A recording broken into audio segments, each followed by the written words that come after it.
আপনি রাস্তায় হাঁটছেন বানরের মূর্তি নিয়ে, বানরের সাথে আপনার কি সম্পর্ক? বানরের সাথে বাঙালি সংস্কৃতির কি সম্পর্ক?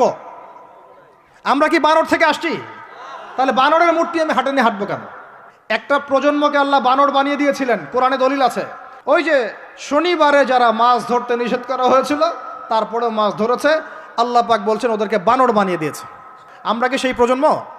তাহলে বানরের মূর্তি নিয়ে রাস্তায় হাঁটবো কেন? কেন আপনি পেঁচার সাথে আপনার কি সম্পর্ক? পেঁচা কি আমার ভাগ্যের প্রতীক? তো এখানে পেঁচার সাথে আপনার সংস্কৃতি কি সম্পর্ক? পেঁচা অমঙ্গলের লক্ষণ। এগুলো কি শুরু করেছি আমরা? এখন কথা হচ্ছে সংস্কৃতি যদি আপনি ভিতরে চোখ দিয়ে দেখেন, দেখবেন টপ টু বটম আপনি ইহুদি খ্রিস্টানদের সংস্কৃতি ফলো করছেন। আপনার খাওয়া, আপনার রুচি, আপনার অভ্যাস, আপনার পছন্দ, আপনার বিয়ের অনুষ্ঠান, আপনার জন্মদিন, আপনার মায়ের ওই কি বার্ষিকী, বাবার ওই বার্ষিকী, যা যা করতেছেন সব কিছু কার অনুসরণ করতেছেন আপনারা? ইহুদি খ্রিস্টানদের। একটা ভবন উদ্বোধন করবেন, খুচুত করে একটা ফিতা কাটলেন, কাইটটা মাশাআল্লাহ পায়রা আপনি উড়াই দিলেন। তো এই পাখি কি আমার কল্যাণ নিয়ে আসবে? হ্যাঁ, এই পায়রা আমার কল্যাণ নিয়ে আসতে পারে? ওইখানে দাঁড়ায় 2 রাকাত নামাজ তো পড়তে পারতেন, পরে আল্লাহর কাছে দোয়া করতে পারতেন, আল্লাহ আমি এই কাজটা শুরু করলাম, আল্লাহ তুমি বরকত দান করো। আমার সংস্কৃতি। একটা দোকান করেছেন, বাড়ি করেছেন, শুরুতেই আপনি ডিজে পার্টি দিলেন, ডিজে পার্টি। সুবহানাল্লাহ। সূরা বাকারার তেলাওয়াত তো দিলেন না। তাহলে পুরো বিশ্বের প্রত্যেকটা ডিপার্টমেন্ট, মূল জায়গাগুলো আমরা এখন নিয়ন্ত্রিত হচ্ছি, এবং ভিতরের চোখ দিয়ে যদি দেখি আমরা আমাদের শেকড় থেকে দূরে সরে গেছি। ভাই আল্লাহ পাক আমাদের সবাইকে বোঝার তৌফিক দান করেন। আমাদের এই পুরো প্রজন্মটাকে আল্লাহ পাক তওবা করে ফিরে আসার তৌফিক দান করেন। বিশ্বের বুকে ওমর রাদিয়াল্লাহু আনহুর সময় আমরা যেমন মাথা উঁচু করে বাঁচতাম, ওইভাবে বাঁচার তৌফিক দান করেন। এমন একটা জায়গায় পুরো জাতিকে নিয়ে যাওয়ার তৌফিক দান করেন যেন আমাদের ভয়ে ওরা থরথর করে কাঁপা শুরু করে ইনশাআল্লাহ। এগুলো বললে অনেক কথা, বললে কথা অনেক দিকে চলে যায়। কথা হচ্ছে আমরা বিগত 70 বছরে আমরা একটা মিসাইল বানাতে পারি নাই এখন পর্যন্ত। কথা অনেক গভীর। আমাদেরকে ওরা ভয় করবে কিভাবে? এ বিশ্বে তো ঢাল তলোয়ার দিয়ে যুদ্ধ হয় না। ওয়াইদ্দু লাকুম মাস্তাতাতুম মিন কুওয়াতিন, সূরা আনফালের মধ্যে আল্লাহ পাক আয়াত নাযিল করেছেন, হে মুসলিমরা তোমরা শক্তি অর্জন করো, তোমরা শক্তি সামর্থ্য অর্জন করো। তুরহিবুনা বিহি আদুওয়াল্লাহি ওয়া আদুওয়াকুম, এই শক্তি দিয়ে তোমরা আল্লাহর দুশমনদেরকে ভয় দেখাবা। এটা কে বলেছেন? আল্লাহ বলেছেন। ওই শক্তি কই? তা আমরা আপোষে লড়াইয়ে পড়ে আছি, আঞ্চলিক রাজনীতি নিয়ে পড়ে আছি, ভাইয়ে ভাইয়ে মারামারি কাটাকাটি করছি, আমরা গীবত সমালোচনার রাজনীতি করছি, মূল শক্তিটা আমরা অর্জন করতে পারছি না। আল্লাহ পাক আমাদেরকে সেইটা বোঝার তৌফিক দান করেন। চিন্তা করবেন না, চিন্তা করবেন না, আমরা যদি করতে পারি আল্লাহ পাক আমাদের হাতেই বিজয় দিবেন ইনশাআল্লাহ। আর এটাও চিন্তা করবেন না, নিশ্চিত থাকেন যদি আমরা করতে না পারি আল্লাহ আমাদের একটাকেও জীবিত রাখবে না, একটাকেও না। আল্লাহ পাক সবগুলাকে সরাই দিবেন ইনশাআল্লাহ, দিয়ে এমন একটা প্রজন্ম নিয়ে আসবেন ওরা পারবে ইনশাআল্লাহ তাআলা। এটা ইয়াকিন রাখেন। আমরা যদি গাদ্দার হই, মুনাফিকি করি, আমানতের খেয়ানত করে ফেলি, ওই চেতনা আমরা যদি ধ্বংস করে ফেলি, আল্লাহ পাক আমাদেরকে রাখবেন না। আর হে ঢাকাবাসী শোনেন, আল্লাহ পাক না রাখার জন্য একটা 5 মাত্রার ভূমিকম্প যথেষ্ট।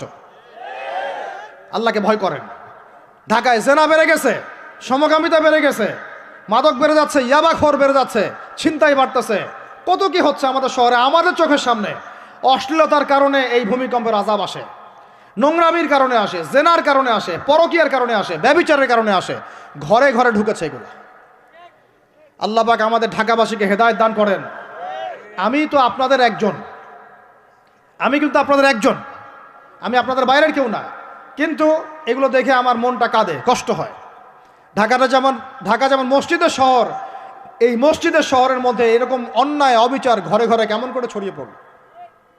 কেমন করে? একটা অপরাধ হয়েছে আমাদের। অপরাধটা হচ্ছে আমরা সৎ কাজে আদেশ করেছি, অসৎ কাজে সমানভাবে নিষেধ করি নাই। সৎ কাজে আদেশের সাথে এখন থেকে অসৎ কাজে নিষেধও করবেন। আল্লাহ পাক তৌফিক দান করেন। আল্লাহ পাক এই জজবা চেতনা আপনাদের সবার মধ্যে দান করেন, আমিন। আইন হাতে তুলে নেবেন না, কিন্তু অন্যায়ের প্রতিবাদ করবেন। অন্যায়ের কি করবেন? প্রতিবাদ করবেন। শেষ পয়েন্টটা বলি, ধর্মীয় অবস্থাটা কি? ভিতরে চোখ দিয়ে দেখেন। আপনার কাছে মনে হচ্ছে আমরা সবাই সংখ্যায় অনেক বেশি, কোটি কোটি মুসলমান, এত এত মুসলিম রাষ্ট্র, এত এত তেল, এত এত মিলিটারি পাওয়ার, ইত্যাদি ইত্যাদি, এত সংগঠন, অনেক কিছু, এত ধর্মীয় দল, এত আলেম ওলামা। বাস্তবিক অর্থে ভিতরের চোখ দিয়ে যদি আপনি দেখেন, দেখবেন যে আমরা সংখ্যায় বেশি হওয়ার সত্ত্বেও আপোষে অসংখ্য দলে বিভক্ত হয়ে গেছে। যতক্ষণ পর্যন্ত আমরা ইউনাইটেড হচ্ছি না, ধর্মতাত্ত্বিকভাবে একটা জায়গায় আসছি না, একটা জামাআ ফর্ম করছি না, একটা ইমারা কায়েম করছি না, এবং আমাদের মধ্যে একজন আমিরুল মুমিনিন নির্ধারণ করছি না, ততক্ষণ পর্যন্ত আপনি আল্লাহর রাস্তায় দিন ইকামত করতে পারবেন না। এটা আমাদের মূল সমস্যা, মূল গোড়ার সমস্যা। আর এই সমস্যাটাকে আম জনগণ কোনোভাবে উস্কে দিবেন না। আপনারা ওলামায়ে কেরামদের মধ্যে বিভক্তি বাড়াই দিবেন না, উস্কে দিবেন না, অনলাইন গরম করবেন না, চুপ করে থাকবেন। কিছু বলার যদি না থাকে চুপ করে থাকেন, তা বলার দরকার নাই। ওলামায়ে কেরামদেরকে একটা জায়গায় বসতে দেন। তারা যদি একটা জায়গায় বসে, একটা টেবিলে বসে, একে অপরের সাথে মোয়ানাকা করে, চা খায়, সালাম বিনিময় করে, ইনশাআল্লাহ দেখবেন ঐক্য হয়ে গেছে ইনশাআল্লাহ। এবং ওলামায়ে কেরামরা যখন আমাদের রাজনীতিবিদদের সাথে থাকবেন, একটা ঐক্যবদ্ধ শক্তি হবে, তখন দেখবেন রাষ্ট্র, অর্থনীতি, রাজনীতি এবং ধর্মতাত্ত্বিক সব দিক দিয়ে এগিয়ে যাবে ইনশাআল্লাহ। এই জিনিসটার ঘাটতি আছে আমাদের মধ্যে। আমরা অনেক সময় মনে করি ও পলিটিশিয়ানের সাথে আমার চলার দরকার নেই, ও তাগুত, ও কাফের, ও মোশরেক, ও এটা ওইটা। দেখেন, নবী করিম সাল্লাল্লাহু আলাইহি ওয়াসাল্লামকে সবচেয়ে বেশি সাপোর্ট করেছেন তার চাচা আবু তালেব। আবু তালেব মুসলমান হননি শেষ পর্যন্ত। তার বাসাতে তিনি থেকেছেন, বড় হয়েছেন, ব্যবসা করেছেন, চাচাকে কালিমা পড়াতে পারেন নাই, দ্বীনের পথে আনতে পারেন নাই। তাই বলে কি তিনি চাচার সঙ্গ ছেড়ে দিয়েছিলেন? আমরা সবাই নিজেকে আলাদা বিভক্ত মনে করি। নসিহতের মধ্য দিয়ে, সদুপদেশের মধ্য দিয়ে, একটা ভ্রাতৃত্বের বন্ধনের মধ্য দিয়ে। সবাই তো আর খারাপ না রে ভাই, সবাই কি খারাপ? এখানে অনেক অসংখ্য ভালো মানুষ আছেন, প্রত্যেকটা সেক্টরে আছে। আপনার আমার চেয়ে বেশি ইমানদার আছে, আপনি জানেন না। প্রত্যেক ডিপার্টমেন্টে আপনার আমার চেয়ে বড় বড় ইমানদাররা আছে, কিন্তু পরিবেশ পরিস্থিতির কারণে হয়তোবা তারা তাদের ইমানটাকে জাহির করতে পারছে না। আমরা উগ্র হব না, তাদের প্রতি আমরা নসিহত করব, নরম হব, সবর করব, দাওয়াত দিব, এবং তাদেরকেও আমরা আমাদের একটা প্ল্যাটফর্মে আনার চেষ্টা করবো ইনশাআল্লাহ। এভাবে যখন আস্তে আস্তে মেহনতগুলো বাড়তে থাকবে, 10টা বছর দেখেন, 10টা বছর পরে দেখবেন চিত্র পাল্টে গেছে ইনশাআল্লাহ। তবে এই দায়িত্বটা কোনো বক্তার একার নয়, কোনো আলেমের একার নয়, কোনো এমপি সাহেবের একার নয়, মন্ত্রী সাহেবের একার নয়, কোনো সরকার প্রধানের একার নয়। এখানে আপনার আমার সবার ভূমিকা আছে। সবাই যার যার জায়গা থেকে যদি আমরা ভূমিকা পালন করতে ব্যর্থ হই, এগুলো স্বপ্ন থেকে যাবে, কোনোদিন বাস্তবায়ন করতে পারবেন না। সবাই যার যার জায়গা থেকে কাজ যদি ঠিকমতো করি, ইনশাল্লাহ দেখবেন আমরা ওই সোনার বাংলা ঠিকই গঠন করবো ইনশাআল্লাহ। আল্লাহ পাক আমাদের সবাইকে ধর্মীয় অঙ্গনের ভেদাভেদটাকে দূর করার তৌফিক দান করেন। ধর্মীয় অঙ্গনের ভেদাভেদটা সবচেয়ে কালো হয়েছে আমাদের জন্য। ধার্মিকরা যদি একটা জায়গায় থাকতেন, তারা যদি সমাজের মধ্যে এরকম বিভিন্ন দলে দলে বিভক্ত হয়ে আলাদা আলাদা হয়ে না যেতেন, তাহলে দেখতেন আজকে থেকে 40 বছর আগেই বাংলার জমিনে দিন কায়েম হয়ে যেত। আল্লাহ রাব্বুল আলামিন আমাদেরকে ভিতরের চোখ জাগ্রত করার তৌফিক দান করেন। আর যারা স্পষ্ট মুশরিক, স্পষ্ট শিরিক করছে, স্পষ্ট বেদাতি এবং স্পষ্ট মুনাফিক, যারা জালেমের পক্ষ নেয়, ওদের সাথে ঐক্যের কোনো দরকার নাই। ওদেরকে ছাড়াই আমরা চলবো ইনশাআল্লাহ। সময়ে ওদেরকে মিটিয়ে ফেলবে ইনশাআল্লাহ। সময়ের স্রোতে ওরা ধুলার মতো উড়ে যাবে ইনশাআল্লাহ, কিচ্ছু করতে পারবে না ইনশাআল্লাহ। কারণ মুনাফিকদের সাথে ঐক্য হয় না। মুনাফিকদের সাথে কি ঐক্য হয়? মুনাফিকদের সাথে ঐক্য হয় না, মুশরিকদের সাথে ঐক্য হয় না। এবং যারা পাক্কা মুশরিক, পাক্কা বেদাতি, তাদের সাথে কিন্তু ঐক্য হয় না। তো এই জিনিসগুলো আমরা অ্যাভয়েড করে মুমিনদের জামাআকে নিয়ে ঐক্যবদ্ধ হয়ে সামনের দিকে এগিয়ে যাবো ইনশাআল্লাহ। আল্লাহ পাক আমাদের সমস্ত ওলামায়ে কেরামদেরকে দীর্ঘ নেক হায়াত দারাজ করেন, তাদেরকে এক প্ল্যাটফর্মে বসার তৌফিক দান করেন। আলেম ওলামাদের সাথে আমাদের সরকার প্রধানদের একটা মৈত্রী এবং মিলবন্ধন আল্লাহ পাক দান করেন। উভয়ের ভুল বোঝাবুঝি আল্লাহ পাক দূর করে দেন। উভয়কে আল্লাহ পাক এক টেবিলে বসার তৌফিক দান করেন। আল্লাহ পাক উভয়কে নিয়ে একটা শক্তিশালী রাষ্ট্র গঠনের তৌফিক দান করেন ইনশাআল্লাহ। দেখবেন যদি এভাবে আমরা কাজ করতে পারি। আর আমাদের তরুণদের দায়িত্ব কি? তরুণদের দায়িত্ব বড়রা যা বলবে ওইটা ফলো করে চল।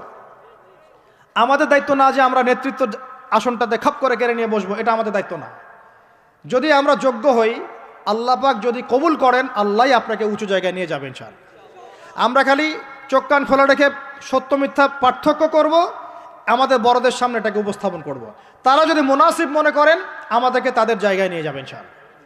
এবং আমাদের কাজ হচ্ছে ইলম অর্জন করা, তাজকিয়া অর্জন করা, বেশি বেশি আমল করা এবং ওলামায়ে কেরামের সোহবতে থাকা, এবং এই জাতিটাকে নিজের একক জাতি মনে করা, আলাদা মনে না করা।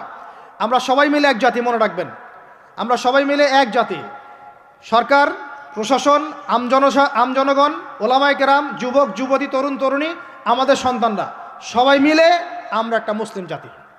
মনে থাকবেন ইনশাআল্লাহ, বিভক্তির দিকে যাবেন না, ঐক্যবদ্ধ থাকেন, বিজয় আমাদের হবে ইনশাআল্লাহ তাআলা। আল্লাহ রাব্বুল আলামিন আমাদের সবাইকে কথাগুলো বোঝার তৌফিক দান করেন।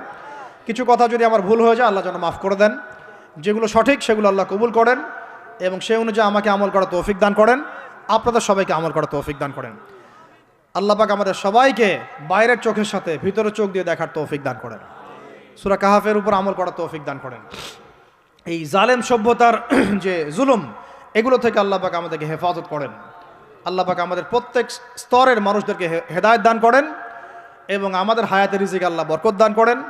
খাস করে যারা নেতৃস্থানীয় ব্যক্তিবর্গ এবং ওলামায়ে কেরাম এবং দ্বীনের পথের রাহাবার, আলেম, ওলামা, মুজাহিদ, লেখক, কলামিস্ট ইত্যাদি, দায়ী আল্লাহ, তালেবে ইলম, আল্লাহ পাক তাদের হায়াতে বরকত দান করেন, আমিন। আল্লাহ পাক আমাদেরকে ওই দিন আসার আগেই হুশে আসার তৌফিক দান করেন। সব ইখতিলাফি বিষয়গুলো ভুলে যান, মুমিনদের সাথে থাকেন, ওলামায়ে কেরামের জামাতের সাথে থাকেন, ছোটোখাটো বিষয় নিয়ে তর্ক করা বন্ধ করেন, ইস্যু পাগল হওয়া বন্ধ করেন, ডিভাইস আসক্তি বন্ধ করেন, এই শোডাউনগুলো বন্ধ করেন, মূল জায়গাগুলোয় কাজ করেন। সালাত, তাহাজ্জুদ, হালাল রিজিক, আদর্শ পরিবার গঠন, ঠিক আছে, দাওয়াতের মেহনত, সৎ কাজে আদেশ, অসৎ কাজে নিষেধ, এগুলোতে মনোযোগী হন। আল্লাহ পাক ইনশাআল্লাহ আমাদেরকে তৌফিক দান করবেন ইনশাআল্লাহ। কারণ আল্লাহ ওয়াদা করেছেন, ইন তানসুরুল্লাহ ইয়ানসুরুকুম, তোমরা আল্লাহকে সাহায্য করো, আল্লাহ তোমাদেরকে সাহায্য করবে ইনশাআল্লাহ। কিন্তু ওয়াইন তাতাওয়াল্লাহ, তোমরা যদি সাহায্য না করে মুখ ফিরে চলে যাও, তাহলে ইয়াস্তাবদিল কওমান গায়রাকুম, আল্লাহ পাক অন্য কওমকে তোমাদের জায়গায় নিয়ে আসবেন, তোমাদেরকে সরাই দিবেন। সুম্মা লা ইয়াকুনু আমসালাকুম, তারা তোমাদের মতো অপদার্থ হবে না। নাউযুবিল্লাহ। আমরা চাই আল্লাহ যেন আমাদেরকে সরিয়ে না দিয়ে আমাদের দ্বারাই খেদমত নেন, আল্লাহ পাক কবুল করেন। আমাদের এই পুরো প্রজন্মটাকে আল্লাহ পাক তওবা করে ফিরে আসার তৌফিক দান করেন।